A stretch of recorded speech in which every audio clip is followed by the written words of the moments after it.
Hey, Brian Steer Group Real Estate Team here with Doug Miller of Aspire Home Mortgage, back for our second episode of our monthly Mortgage Minute. Today, being that we're down here at the Jersey Shore, we're going to go over second home and investment property mortgages. Just to give a quick breakdown of what that is, second home would be a property that you're going to use primarily for your vacation, for family, for things like that. Investment is going to be something you may rent all the time, part of the time, and multifamilies are automatically an investment because they have built-in rental properties that come along with them. So we'll jump right into it, and let's start with down payment requirements. So what are the down payment requirements for these types of properties? Each of those have a different requirement. For a second home, the minimum down payment is 10%. For a one-unit investment property, the minimum down payment is 15%. And for a multifamily, which is 2 to 4 units, the minimum down payment is 25%. Okay, great. And is the interest rate affected by any of those three? Does it change amongst the type of loan you're going for or property? Yes. Again, depending on what the usage is, determines what the change is. For second homes, there is no change. Second homes are priced the same as a primary residence. Investment properties have a flat add-on for a single family, for a one-unit investment property, and there are additional interest rate hikes for 2 to 4 family units.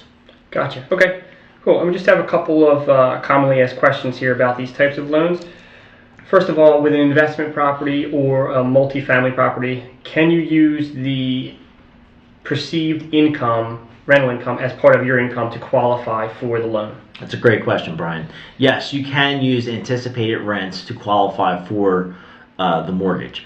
The appraiser, when he supplies the appraisal report to us, will indicate what the anticipated rents on the unit will be.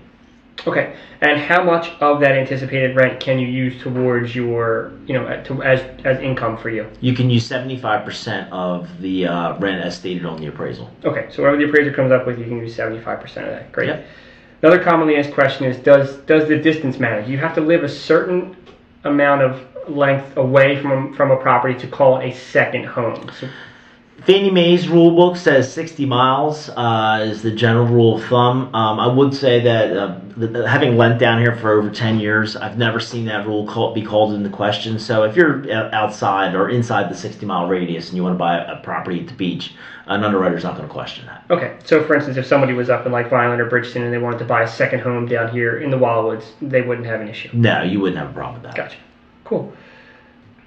Awesome. So that's going to be it for today.